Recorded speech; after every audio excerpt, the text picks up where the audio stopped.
What is the third estate? Everything. What has it been until now in the political order? Nothing. What does it want to be? Something. In the late 1700s, most of Europe had an existing hierarchy. The old order in political society views. From this influence, France was divided into three social classes: estates. The clergy make up the first estate, the nobles were in the second estate, and the commons were the mass population, and the third estate. The church started its influence on daily life and government in the Middle Ages. The church had control of 10% of France's geography and paid no taxes but collected them instead. Church leaders or high status lived a luxurious life and was criticized for doing so by the Enlightenment philosophies. The nuns, monks, and priests did other community services but not really providing support for reforms. In the Middle Ages, noble knights defended the land but soon lost their military power by Richelieu and Louis XIV. After this huge strict charge, the nobility had rights to hold and compete for top government jobs. Wealth and entertainment would be enjoyed by nobles of power of Versailles. Other nobles lived away from Versailles and felt the need to maintain their reputation with little financial income. The Third Estate was the most diverse social class in France.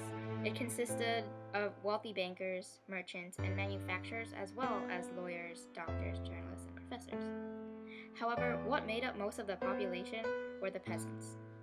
They were laborers for landowners and farmers, and the lowest were urban workers that struggled to survive with the high living expenses. They felt mistreated because the First and Second Estate did not have to pay any of the taxes, while they had to pay for all of them. And because of this unfair treatment, it was really hard for them to live. Their main food source was plain bread, and because of a famine, the prices soon rise to about a month's worth of salary for just a bit of bread.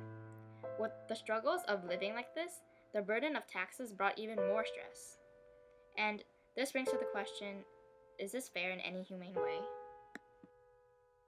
The answer is obviously no. This was not fair in any humane way. All the troubles that the Third Estate suffered, the starvation, the burden of taxes, all these things that happened to them were inhumane. The First and Second Estate did not care. They lived in luxury. They went to Versailles with tons of food.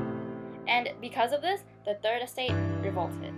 One example is the Parisian March, where many angry mob women wanted the head of Marie Antoinette. They were particularly angry at her because there was a rumor that she was hoarding grains and wheat in the castle of Versailles. When they stormed her castle, they chanted many things. Death to the Austrians! Yeah! We'll wring her neck! Yeah! We'll tear her heart out! Yeah! One of the main reasons why they revolted was because they were simply hungry. They didn't have enough food to feed their families. They didn't have enough food to feed their children. Yet, the nobility, the clergy, the First and Second Estate, they were living in luxury. And because of this, they wanted to be equal. All the citizens of the state cannot be equally powerful, but they wanted to be equally free. This is not what equality should stand for. Instead, it should be all people, that's right, everyone in society, receiving the same kind of benefits and privileges, no matter what their financial status is.